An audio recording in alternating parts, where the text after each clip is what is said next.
Olá, hoje a nossa aula é sobre a Era Vargas. A primeira república do Brasil, ou República Velha, tinha como característica principal a centralização do poder entre os partidos políticos de São Paulo e Minas Gerais, uma aliança conhecida como Política do Café com Leite. Em março de 1930 foram realizadas eleições para presidente da República. Júlio Prestes, candidato governista, venceu as eleições, mas não tomou posse. A Aliança Liberal, partido formado por gaúchos e paraibanos, se recusou a aceitar a validade das eleições, alegando fraude. A Aliança Liberal planeja então uma revolta armada. A situação se agrava quando o candidato a vice-presidente de Getúlio Vargas, João Pessoa, foi assassinado em Recife. Os motivos da morte foram duvidosos e Getúlio Vargas aproveitou para atribuí-la à oposição. Além da crise econômica acentuada pela crise de 1929, a indignação aumentou. O exército começou a se mobilizar e em 3 de novembro Júlio Prestes foi deposto e deixou o país. O poder foi passado a Getúlio Vargas. Durante o governo provisório, Getúlio Vargas deu início ao processo de centralização do poder, eliminando os órgãos legislativos. Essa medida gerou um clima de tensão entre as velhas oligarquias e os interventores escolhidos pelo presidente.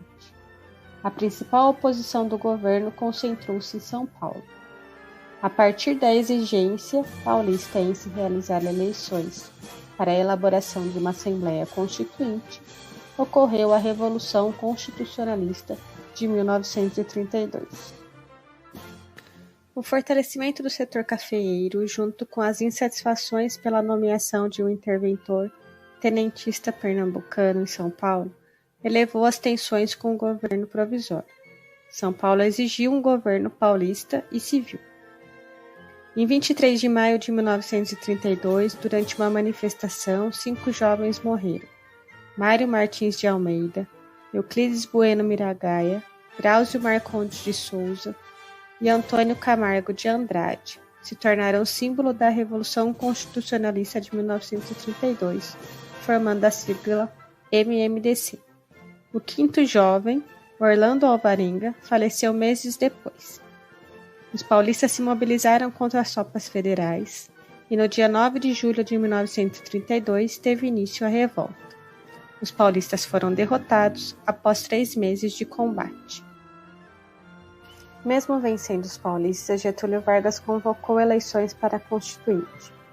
Em 1934, uma nova Constituição foi promulgada e determinava o voto secreto, o voto feminino, o Tribunal do Trabalho, que regulamentava e legitimava as organizações sindicais e as relações de trabalho, e determinava que as eleições do próximo presidente seriam feitas por meio indireto. Vargas foi eleito pela Assembleia Constituinte. Nesse segundo mandato de Vargas, 2 ideais políticos se destacaram: o fascista, defendido pela Ação Integralista Brasileira, e o democrático, representado pela Aliança Nacional Libertadora. A Aliança Nacional Libertadora era favorável à reforma agrária e à luta contra o imperialismo, e promoveu uma tentativa de golpe contra o governo de Getúlio Vargas. Devido à falta de articulação e adesão de outros estados, além do Rio Grande do Norte, Rio de Janeiro e Pernambuco, a chamada intentona comunista foi facilmente controlada pelo governo. Após a tentativa frustrada de golpe, Getúlio Vargas declarou estado de sítio e perseguiu seus oponentes. Mediante a suposta ameaça comunista, Vargas conseguiu anular a nova eleição presidencial, que deveria ocorrer em 1937, anulou a Constituição de 1934 e dissolveu o poder legislativo. Em 10 de novembro de 1937, Getúlio Vargas passou a governar com amplos poderes, iniciando um período de ditadura na história do Brasil. Vargas fechou o Congresso Nacional e impôs uma nova Constituição, que ficou conhecida como Polaca, por ter sido inspirada na Constituição da Polônia, de tendência fascista. Vargas impôs a censura aos meios de comunicação, reprimiu as atividades políticas, perseguiu e prendeu seus inimigos políticos, adotou medidas econômicas nacionalizantes, criou a consolidação das leis do trabalho, o salário mínimo e o descanso semanal remunerado.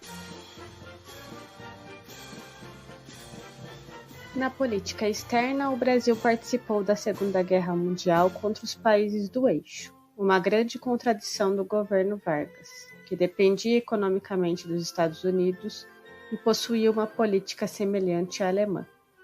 A derrota nazifascista fez com que crescesse a oposição ao governo de Getúlio Vargas, que foi obrigado a indultar os presos políticos e constituir eleições gerais.